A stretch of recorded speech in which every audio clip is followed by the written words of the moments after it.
बुढ़ापे का अकेलापन। कोमल जी सरकारी स्कूल की अध्यापिका के पद से 3 वर्ष पहले ही रिटायर हुई थी और सुख से अपने पति के साथ जीवन गुजार रही थी। लेकिन महामारी ने उनके पति को अपने आगोश में ले लिया। जीवन साथी के चले जाने से कोमल जी अंदर तक टूट गई। फिर बेटा बहू के कहने पर उनके साथ मुंबई आ गई। उनका जीवन एकदम बदल सा गया। पति का साथ तो छूट ही चुका था, लेकिन साथ साथ उनकी 40 वर्षों की बसी बसाई गृहस्थी भी छूट गई और छूट गया वह आस पड़ोस भी, जो हर समय दुख समय साथ रहता था। महानगर में पार्क के बेंच पर चुपचाप उदास भाव से बैठी कोमल जी विचारों में खो सी गई थी। सुबह का समय था, कुछ लोग सैर करने आए थे, तो कुछ योगा कर रहे थे, तो कहीं कुछ बुजुर्ग बैठे हुए अपना जमाना याद कर रहे थे। लेकिन कोमल जी अपनी ही दुनिया में विचार रही थी। तभी अचानक एक आवाज़ ने उनकी तंद्रा भंग की। मुस्कुराते रहिए, जिंदगी बहुत खूबसूरत है। कोमल जी ने देखा कि लगभग 65-70 वर्ष के एक बुजुर्ग आदमी पास वाली बेंच पर बैठते हुए उनकी ओर देखकर मुस्कुरा रहे थे। ना चाहते हुए भी कोमल जी बदले में मुस्कुराने लगी। इसी अनजान शहर में पहली बार किसी ने उनसे बात की थी। बोतल से पानी पीते हुए वह बुजुर्ग व्यक्ति बोले, मेरा नाम मदन लाल है, मैं यहीं पास वाली बिल्डिंग में रहता हूँ। आप बहुत परेशान जान पड़ती हैं, पिछली बातों को भूलकर आगे बढ़िए, चलने का नाम ही जिंदगी है। ऐसा कहते ही वह बुजुर्ग व्यक्ति फिर से सैर करने चले गए और कोमल जी उनके जाने के बाद मन ही मन बोली, जिनकी ज़िंदगी में दुख ही ना हो उन्हें तो ज़िंदगी खूबसूरत ही लगेगी ना। ज्ञान तो सब देते हैं, लेकिन हमारे साथ क्या बीत रही है ये तो हम ही जाने। अब कोमल जी हर रोज़ पार्क में आने लगी और लगभग हर रोज़ ही मदन लाल जी से नमस्ते राम राम ही हो जाती। एक दिन मदन लाल जी ने पूछा कि क्या आप कहीं बाहर से आई हैं? तो कोमल जी बोली, दरअसल पहले मैं कानपुर में रहती थी।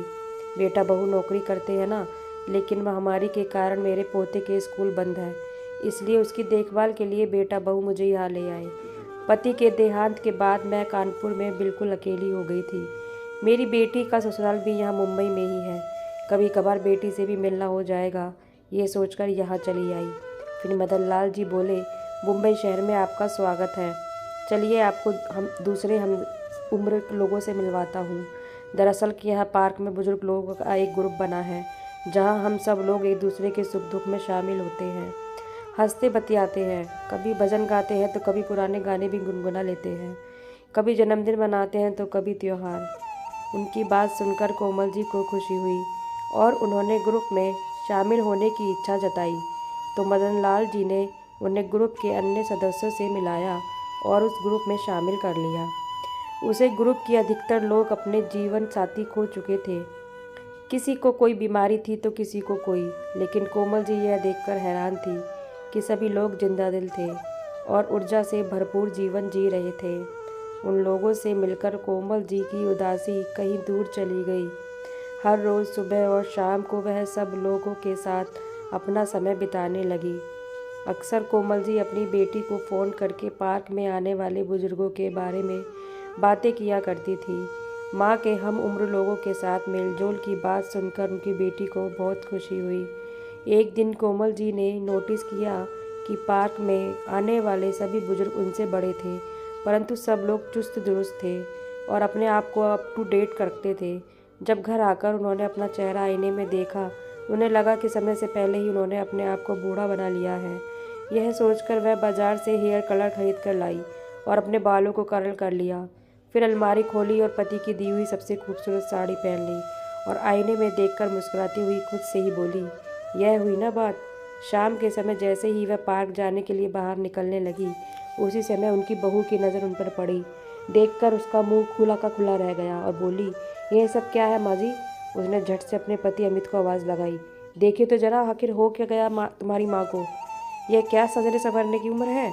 जैसे ही बेटे ने उनकी ओर देखा तो मुंह पर हाथ रखकर हंसने लगा।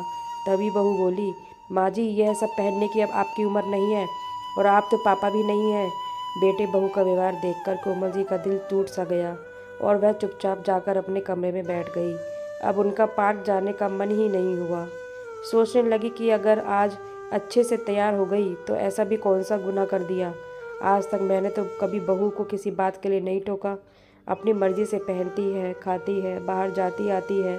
पर मैं तो हमेशा यही सोचती थी कि वक्त बदल चुका है, बड़े शहरों में लोग मॉडर्न हैं, आज मैंने थोड़ा सा खुद के बारे में सोचा तो मेरा ऐसा मजाक बना दिया। उनकी आंखों के कोरों से आंसू बहने लगे। तभी उनके मोबाइल पर उनके ग्रुप के सदस्यों के फ़ोन आने लगे। उसी समय कोमल जी खड़ी हुई और खुद से बोली, नहीं, मेरी ज़िंदगी में अपने मुताबिक जीऊँगी। ऐसा कहते हुए वह पार्क चली गई। अब कोमल जी अपने लिए जीने लगी थी। उनकी पेंशन से उन्हें अच्छा खासा पैसा मिल जाता था, जिसे आज तक वह अपने बेटा बहू को ही देती आई थी। लेकिन इस महीने उस पैसे को उन्होंने अपने ऊपर खर्च कर दिया। पार्क में भी उनकी बहुत सी सहेलियां बन गई थी, जिनके साथ बाजार जाकर वह अपने लिए अपने मनपसंद कपड़े और वस्तुएं खरीद लेकर ले आई। लेकिन बहू को यह सब खटकता रहता और अपने पति के कान भरते हुए कहने लगी, आप माँ जी को रोकते क्यों नहीं? कितना फालतू खर्च करने लगी हैं। हमारे हाथ में तो एक पैसा भी नहीं देती। उनके आने से हमारा खर्चा भी तो बढ़ गया है। पत्नी की बातों में आकर कोमल जी का बेटा अमित उनके पास आया और कहने लगा, बाजी, इस बार आपने पेंशन के पैसे क्यों नहीं दिए? उसकी बात सुनकर कोमल जी हैरान रह गई। तभी उनकी बहू बोली, अरे इस उम्र में इतनी फिजूल खर्ची की क्या अच्छी बात है। पार्क क्या जाने लगी, आप तो आज़ाद पंछी की तरह हो गई। उसी समय कोमल जी बोली, बहू, मैंने तुम लोगों को पूरी आज़ादी दी है। जब तुम मेरी आज़ादी तय नहीं कर सकते, मैं जो करूँगी अपनी मर्ज़ी से करूँगी। उनकी यह बात सुनकर बेटा बहू दोनों चुप हो गए। कोमल जी पाक कला में बहुत निपुण थी। एक दिन उन्होंने घर पर गाजर का हलवा बनाया तो अपने ग्रुप के सदस्यों के लिए भी पार्क में लेकर चली गई और सभी लोगों को खिलाने लगी। लेकिन मदन लाल जी ने लेने से मना कर दिया। तो कोमल जी ने पूछा, क्या आपको गाजर का हलवा पसंद नहीं है? तो मदन लाल जी बोले, गाजर का हलवा तो बेहद पसंद है मुझे, लेकिन मुझे डायबिटीज़ है और ब्लड प्रेशर की परेशानी है, इसलिए मैं बाहर का मीठा गाजर का हलवा नहीं खा सकता हूँ और घर पर बनाना मुझे आता नहीं है, इसलिए मैंने गाजर का हलवा खाना ही छोड़ दिया। फिर कोमल जी बोली, तो क्या आपके घर पर कोई नहीं है? इस पर मदन लाल जी कुछ नहीं बोल पाए। आंखों से दो आंसू निकलकर उनके गालों तक आ गए और चुपचाप घर की ओर चले गए। 2 दिन बीत चुके थे, लेकिन मदन लाल जी पार्क में ही नहीं आए थे। ग्रुप के सदस्य से पूछा तो पता चला कि वह फ़ोन भी नहीं उठा रहे हैं। कोमल जी का मन ही मन उनकी चिंता सता रही थी। बार बार उनका हंसता मुस्कुराता चेहरा उनके सामने आ रहा था। जैसे ही घर जाने के लिए वह पार्क से निकली तो उनके कदम स्वतः ही मदन लाल जी के घर की ओर मुड़ गए। गार्ड से उनके फ्लैट का नंबर पूछा और उनके दरवाजे पर जाकर बेल बजाई। मदन लाल जी ने लड़खड़ाते कदमों से चलकर दरवाज़ा खोला। जैसे ही उन्होंने दरवाजे पर खड़ी कोमल जी को देखा तो वह चौंक गए और फिर उन्हें अंदर बुलाया। उनकी ऐसी हालत देखकर कोमल जी हैरान रह गई और बोली, आपकी तबीयत इतनी ख़राब है, लेकिन घर पर आपकी देखभाल के लिए कोई नहीं? तो मदन लाल जी बोले, दरअसल मैं अकेला ही रहता हूँ। यह बात सुनकर कोमल जी को बड़ी बेचैनी हुई कि इतना जिंदा दिल इंसान और बिल्कुल अकेला, और जब वह बीमारी की हालत में है तो उनकी देखभाल करने वाला भी कोई नहीं है। फिर कोमल जी ने ग्रुप के अन्य सदस्यों को फ़ोन करके बुलाया। मदन लाल जी ने बहुत मना किया, लेकिन कोमल जी नहीं बोली, क्या बात कर रहे हैं आप? जिस व्यक्ति ने मुझे जीना सिखाया उसे मैं अकेला कैसे छोड़ सकती हूँ? थोड़ी ही देर में उनकी मदद से कोमल जी मदन लाल जी को डॉक्टर के पास ले गई। दवाइयाँ देते हुए डॉक्टर ने अच्छी खुराक और समय पर दवाइयाँ लेने की हिदायत दी, लेकिन उनके खाने पीने की समस्या थी। कोमल जी सहित ग्रुप की 2 अन्य महिला सदस्यों ने उनके घर पर तीनों वक्त का खाना बनाकर भेजने की जिम्मेदारी ले ली। समय समय पर कोमल जी उन्हें दवाई लेने की भी हिदायत देती रही थी। कुछ ही दिनों में मदन लाल जी बिल्कुल ठीक हो गए और वापस पार्क में आने लगे। एक दिन कोमल जी उनसे पूछ ही बैठी कि क्या आपका इस दुनिया में कोई नहीं है? आज कोमल जी की बात को मदन लाल जी टाल नहीं पाए और अपने अतीत के पन्ने एक एक करके पलटने लगे और मुस्कुराते हुए बोले, वह भी क्या दिन थे जब मैं अपनी पत्नी को ब्याह कर लाया था। कितने हसीन सपने सजाए थे हमने। पता है कोमल जी, शादी के 10 साल तक हमारा कोई बच्चा नहीं हुआ था। काफ़ी समय तक डॉक्टर इलाज करवाया तो उसके बाद खुशखबरी आई और हमारे बेटे का जन्म हुआ। अपने छोटे से परिवार में हम लोग बहुत खुश थे, लेकिन वह खुशियाँ शायद भगवान को मंजूर नहीं थी। अभी बेटा 5 साल का ही हुआ था कि एक दिन पता चला कि मेरी पत्नी को कैंसर है, और जब पता चला तब तक बहुत देर हो चुकी थी। मेरी जीवन संगिनी इस दुनिया को छोड़कर विदा हो गई। हमेशा हमेशा के लिए। बोलते बोलते मदन लाल जी का गला रुंधने लगा। रिश्तेदारों ने दूसरी शादी करने की सलाह दी, लेकिन मैं अपने इकलौते बेटे को सौतेली माँ के हवाले नहीं करना चाहता था। माँ और आप दोनों का प्यार मैंने अकेले ही उसे दिया, लेकिन किसी चीज़ की कोई कमी नहीं आने दी। लेकिन देखिए बेटे ने क्या किया। 1 महीने के लिए अमेरिका घूमने जा रहे हैं, यह कहकर बेटा बहू निकले थे, और बाद में पता चला कि जिस मकान में हम लोग रहते थे, बेटे ने वह मकान अमेरिका जाने से पहले ही बेच दिया था, और ख़रीदारों को बोलकर गया था कि 2 महीने बाद मकान खाली करवा लेना। उसके बाद बेटा फिर कभी नहीं आया। फिर भरी आंखों से मदन लाल जी बोले, अगर मेरे पास मेरे रिटायरमेंट का पैसा एफडी में ना रखा होता तो मैं सड़क पर आ जाता।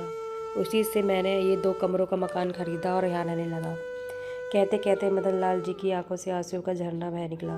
कोमल जी ने उन्हें हौसला दिया और कहा, अरे आप ही तो मुझे कहते हैं कि हर पल मुस्कुराते रहना चाहिए, और आप ही भूल गए। उन दोनों एक दूसरे में एक दोस्त दिखाई देता था, जिनके साथ वे अपना सुख दुख बांट सके। कुछ दिन गुजरने के बाद जब एक दिन कोमल जी पार्क गई तो देखकर हैरान रह गई कि ग्रुप के सभी लोगों ने एक बड़ा सा केक मंगवाया हुआ था। जैसे ही वह वहां तक पहुंची तो सब लोग जोर से चिल्लाए, जन्मदिन मुबारक हो कोमल जी। कोमल जी को खुद भी याद नहीं था कि आज उनका जन्मदिन है। सभी लोगों का इतना प्यार देखकर उनकी आंखों से खुशी के आंसू छलक गए। केक काटकर सभी ने मोबाइल में तस्वीर ली। सब लोगों ने मिलकर एक बहुत खूबसूरत सी साड़ी कोमल जी को तोहफे में दी। फिर कोमल जी ने पूछा, लेकिन आप सबको कैसे पता चला कि आज मेरा जन्मदिन है? तो मदन लाल जी बोले, अरे सोशल मीडिया से सब पता चल जाता है। जन्मदिन मनाकर कोमल जी अपना तोहफा लेकर घर पहुंची तो उसे डाइनिंग टेबल पर रख दिया। जैसे ही बहू की नज़र उस पर साड़ी पर पड़ी तो बोली, अरे इतनी खूबसूरत साड़ी तुम मेरे लिए लाए हो Amit, thank you so much. तभी अमित चौंक कर बोला, नहीं मैं तो नहीं लेकर आया। तभी कोमल जी फ्रेश होकर आई और बोली, यह साड़ी मेरी है बहू। फिर बहू बोली, साड़ी तो बहुत खूबसूरत है माँ जी, लेकिन आप पर इसका क्या करेगी? यह साड़ी मैं ले लेती हूँ। ऐसा कहते हुए जैसे ही साड़ी उठाने के लिए उसने हाथ आगे बढ़ाया तो कोमल जी ने वह साड़ी उठाते हुए कहा, नहीं बहू, यह साड़ी मेरे लिए बहुत अनमोल है। बहू अपनी सास का मुंह देखते हुए रह गई। फिर कोमल जी ने कहा, दरअसल आज मेरा जन्मदिन था, इसलिए पार्क में ग्रुप के सभी लोगों ने मुझे यह तोहफा दिया है। यह बात सुनकर बेटा बहू दोनों हैरानी से बोले, आपका जन्मदिन था आज? ऐसा कहते हुए इन दोनों का सिर शर्म से झुक गया। फिर उनका बेटा बोला, माँ आप अपना जन्मदिन मनाती नहीं हो ना, इसलिए हमें याद नहीं रहा। उसी समय कोमल जी पुराने समय की यादों में खो गई, जब अपने बच्चों के जन्मदिन के अवसर पर वह पूरा दिन रसोई में खड़े होकर उनकी पसंद के पकवान बनाती और शाम को उनके दोस्तों को बुलाकर पार्टी देती। लेकिन फिर सोचने लगी कि समय समय की बात है, जब बेटा बहू अपनी ज़िंदगी में मस्त है तो बड़ों को भी अपने लिए जीना चाहिए। लेकिन बहू को अपनी सास में यह परिवर्तन रास नहीं आ रहा था। एक दिन जब कोमल जी पार्क गई तो अपना मोबाइल साथ लेकर जाना भूल गई। उस दिन बहू और बेटा घर जल्दी आ गए। बहू की नज़र सासू माँ के मोबाइल पर पड़ी तो उठाकर चेक करने लगी, लेकिन जब देखा कि सासू माँ व्हाट्सएप और फेसबुक पर हैं तो वह दंग रह गई और नमक मिर्च लगाकर अपने पति को मदन लाल जी द्वारा भेजे गए गुड मॉर्निंग और गुड नाइट के मैसेज दिखाने लगी। अब तो बेटे को भी माँ में खोट दिखाई देने लगा। बस फिर क्या था, जैसे ही कोमल जी घर वापस लौटी तो बेटा बहू दोनों तो जैसे तैयार बैठे थे उन पर बरसने को। अपनी माँ को कुछ बोलने का मौका दिए बगैर वह उनके चरित्र पर उंगली उठाने लगे। कोमल जी स्तब्ध रह गई, फिर खुद को संभालते हुए बोली, क्यों बहू, 2 दिन पहले ही अपने ऑफिस के दोस्तों के लिए तुमने घर पर पार्टी रखी थी, जिसमें तुम्हारे ऑफिस के सभी दोस्त आए थे, जिनमें पुरुष भी थे और महिलाएं भी, लेकिन मैं तो तुम्हारे चरित्र पर उंगली नहीं उठाई। फिर तुम मेरे बारे में ऐसा कैसे बोल सकती हो? कोमल जी के मुंह से 2 टूक जवाब सुनकर उनकी बहू के पास शब्द ही नहीं बचे और पैर पटकती हुई अपने कमरे में चली गई। अगले दिन बेटा बहू के ऑफिस जाने के बाद जैसे ही कोमल जी पोते के लिए खाना बनाने के लिए रसोई घर में गई तो फर्श पर पानी गिरा होने के कारण उनका पैर फिसल गया और वह धम से ज़मीन पर गिर गई। उनकी बाजू में गंभीर चोट आई और कमर में भी बहुत ज़्यादा दर्द हो रहा था। उनके पोते ने तुरंत फ़ोन लगाकर अपने पापा को सारा हाल बताया और उन्हें जल्दी आने को कहा। डॉक्टर से चेक करवाया तो पता चला कि उनके बाजू की हड्डी में फ्रैक्चर हुआ है। डॉक्टर ने बाजू पर प्लास्टर चढ़ाकर और दवाइयाँ देकर शाम तक उन्हें घर भेज दिया। लेकिन अब उनका पार्क जाना छूट गया था। मदन लाल जी उन्हें फ़ोन करते या मैसेज करते तो वह किसी बात का जवाब नहीं देती, चुपचाप लेटे हुए आंसू बहाती रहती। काम वाली बाई खाना पकाकर टक जाती और बेटा बहू रोज़ाना अपने काम पर चले जाते।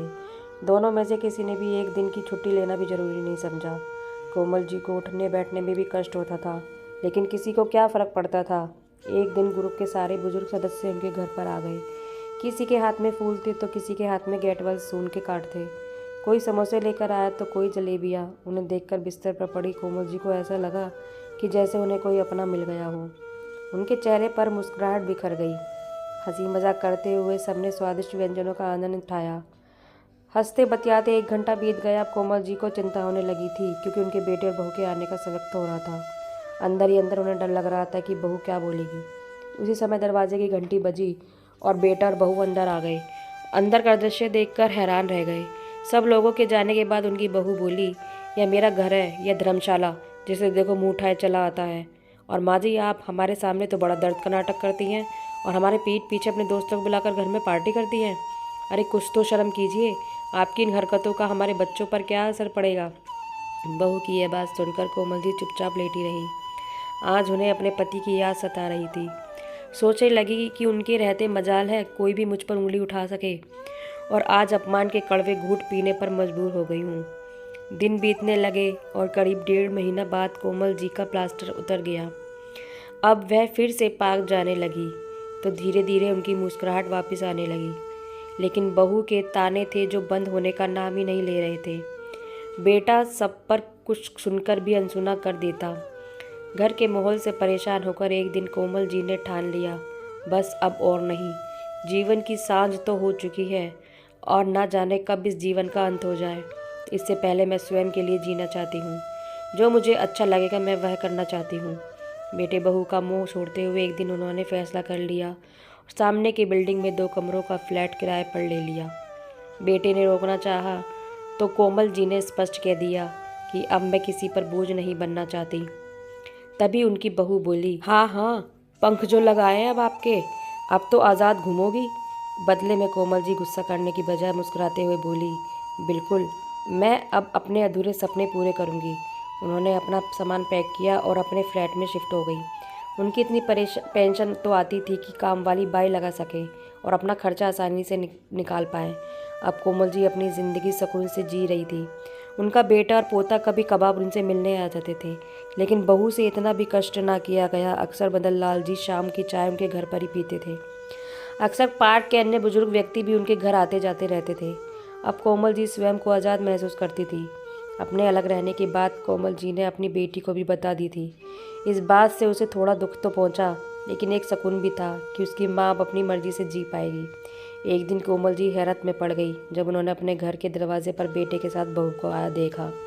इससे पहले वह कुछ पूछती तभी उनकी बहू तेजी से अंदर आई और बोली, माँ जी, कुछ शर्म है बची है या नहीं?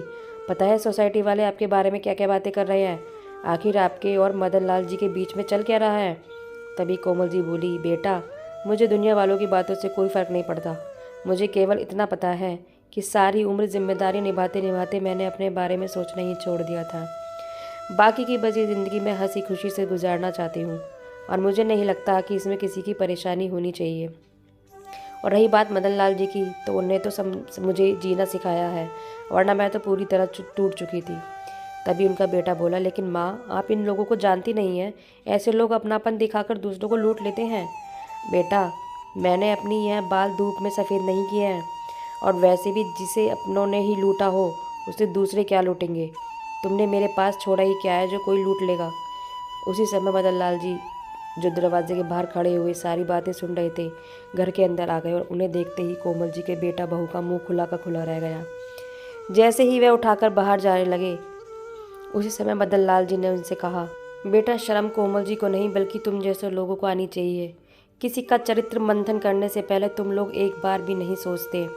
तुम लोग जानना चाहते हो कि तुम्हारी माँ क्या करती है? जैसे ही मदन लाल जी ने कहा तो कोमल जी ने उन्हें चुप करने का इशारा किया, परंतु वह रुकने वाले नहीं थे।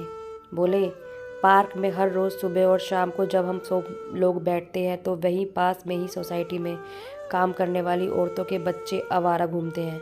छोटी सी उम्र में वे गलत आदतों के शिकार हो रहे हैं। उन गरीब लोगों के पास इतना पैसा नहीं है कि वे अपने बच्चों को पढ़ा लिखा सके। तुम्हारी सासू माँ उन बच्चों को पढ़ाने का नेक काम करना चाहती हैं। वह एक स्कूल खोलना चाहती हैं ताकि जितने भी गरीब बच्चे शिक्षा से वंचित हैं उन्हें निःशुल्क शिक्षा प्रदान की जा सके। तुम्हारी माँ गरीबों की मदद करके अपने बुढ़ापे को सार्थक बनाना चाहती है।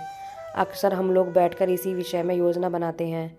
हमारी एक एनजीओ से भी बात चल रही है जो हमारी इस काम में मदद करेंगे। तुम्हारी माँ का बरसों पुराना सपना अब पूरा होने जा रहा है। लेकिन आज अपनी माँ के बारे में तुम लोगों के विचार सुनकर मुझे महसूस हो रहा है कि अच्छा ही हुआ कि मेरा बेटा मुझे पहले ही छोड़कर चला गया। हैरानी की बात है, अपनी माँ के लिए बेटे बहू की ये सोच भी हो सकती है। क्या तुम अपनी ऑफिस में किसी के साथ हंसते बोलते नहीं हो? जब तुम्हारी माँ ने तुम पर कभी अंकुश नहीं लगाया तो तुम कैसे? कोमल जी के बेटा बहू के पास इन बातों का कोई जवाब नहीं था। वह चुपचाप चले गए। आज मदन लाल जी गुस्से में थे तो कोमल जी बोली, चलिए छोड़िए इन बातों को, मैं चाय बनाती हूँ, चाय पीजिए और अपना गुस्सा ठंडा कीजिए। उनकी यह बात सुनकर मदन लाल जी मुस्कुरा दिए और बोले, हमारी मेहनत रंग लाई। एनजीओ की तरफ से हमें स्कूल शुरू करने के लिए पास में ही एक बिल्डिंग मिल गई है। कोमल जी यह बात सुनकर बहुत खुश हुई। जल्द ही बिल्डिंग को स्कूल का रूप दे दिया गया। सभी पढ़े लिखे बुजुर्ग बच्चों को पढ़ाने का काम करने लगे। सब लोगों ने दिल खोलकर मदद की। शुरू में स्कूल में केवल 20 बच्चे आए, लेकिन धीरे धीरे उनकी संख्या बढ़ती गई। देखते ही देखते उनका यह स्कूल चर्चा का विषय बन गया। कोमल जी और उनके साथ काम करने वाले अन्य बुजुर्ग को भी जीने का एक मकसद मिल गया। एक दिन कोमल जी की बेटी उनके पास कुछ दिनों के लिए आई। जब वो भाई भाभी से मिलने गई तो उन्होंने उसे मदन लाल जी के विषय में बताया। यह भी कहा कि उसे माँ को समझाना चाहिए, लेकिन उनकी बेटी को अपनी माँ में कोई बुराई नजर नहीं आ रही थी, बल्कि उसने देखा कि उसकी माँ के चेहरे पर फिर से मुस्कुराहट आ गई। अपनी वृद्धावस्था को भी वह बड़ा खुशी से जी रही थी और मदन लाल जी को उसका पूरा सहयोग दे रहे हैं। उन दोनों की दोस्ती स्वार्थ से परे है और इस दुनिया की समझ से भी अकेले बैठे हुए यह सब सोचते सोचते कोमल जी की बेटी की नज़र पास रखे अखबार पर गई तो उसमें छुपी एक खबर ने उसका ध्यान अपनी ओर खींचा। जब बुढ़ापे में बच्चे ही साथ छोड़ दे तो अकेली माँ या अकेला पिता कहा जाए। वृद्ध अवस्था में अकेलेपन का मौत देने के लिए 65 वर्ष की बुजुर्ग ने 63 वर्ष की महिला के साथ विवाह किया। अपनी गृहस्थी फिर से बसकर वे दोनों बहुत खुश हैं। इस खबर को पढ़कर कोमल जी की बेटी के मन में एक विचार आया। जब मदन लाल जी कोमल जी के घर आए तो उसने अपनी माँ और मदन लाल जी के सामने दोनों की शादी का प्रस्ताव रखा और कहा कि आप दोनों के इस रिश्ते को यह दुनिया समझ नहीं पाएगी, तो क्यों ना आपके इस रिश्ते को एक नाम दे दिया जाए। क्या आप दोनों एक दूसरे का जीवन साथी बनना पसंद करेंगे? तभी कोमल जी बोली, यह क्या बोल रही है तू? इस उम्र में क्यों हम पर दाग लगाना चाहती है? यह दुनिया क्या कहेगी? लेकिन उसकी बात सुनकर मदन लाल जी थोड़ा देर चुप बैठे रहे। दिमाग में बहुत कुछ चल रहा था। कोमल जी के गुस्से को देखकर उन्होंने कुछ ना कहना ही मुनासिब समझा और अपने घर लौट गए। फिर कोमल जी की बेटी ने उन्हें समझाया, माँ, अगर जीवन की राह में कोई अच्छा साथी मिल जाता है ना, तो साथ चलने में कोई नुकसान नहीं है। कोमल जी सोचते सोचते अपने पति की तस्वीर के सामने बैठ गई। उनका मन बेचैन हो रहा था। सोचने लगी कि मैं अपने पति को धोखा नहीं दे सकती, लेकिन फिर अगले ही पल विचार आया कि मेरे पति भी तो यही चाहते थे कि मेरे होठों पर हमेशा मुस्कुराहट रहे।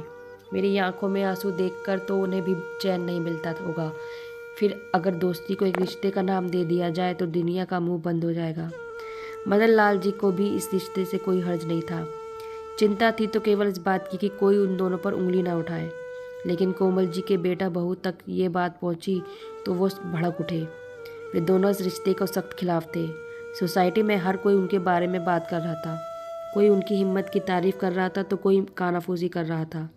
2 दिन बीते तो अचानक मीडिया वाले कोमल जी के स्कूल के बाहर पहुंच गए और उनसे इस रिश्ते के बारे में सवाल करने लगे।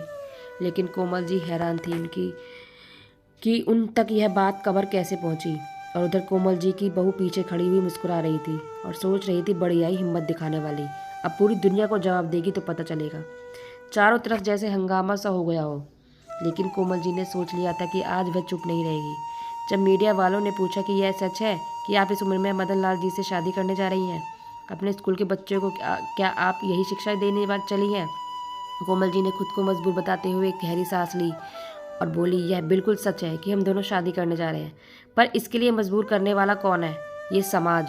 हमारा शादी करने का मकसद केवल अपना अकेलापन बांटना है, वह अकेलेपन जो आज की पीढ़ी ने हमें दिया है। अरे हम तो वृक्ष के सूखे हुए पत्ते हैं जो कब झड़ जाए नहीं मालूम, लेकिन जब तक वृक्ष से जुड़े हैं तब तक खाद पानी और की दरकार तो हमें भी है। किसी से हंसना बोलना हमें भी अच्छा लगता है। अगर हमें एक दूसरे का सुख बांट लेते हैं, हंस कर बोल लेते हैं, तो यह भी समाज को रास नहीं आता। तभी मदन लाल जी आए और कोमल जी का हाथ थामते हुए बोले, शादी करने का फैसला हमने इसलिए लिया है ताकि समाज के सामने हमारे रिश्ते पर मोहर लग जाए और किसी को हमारा हंसना और बोलना ना अखरे। अब भी यदि किसी के मन में कोई सवाल है तो बोलो। तभी भीड़ में से तालियों की आवाज़ आने लगी। यह तालियां कोमल जी और मदन लाल जी के बुजुर्ग साथी बजा रहे थे। देखते ही देखते पूरा स्कूल तालियों से गूंज उठा। सब उनके साहस की सराहना कर रहे थे। तो फ्रेंड्स, ये कहानी आपको कैसी लगी कमेंट्स बॉक्स में ज़रूर बताइएगा। कहानी को लाइक व शेयर जरूर।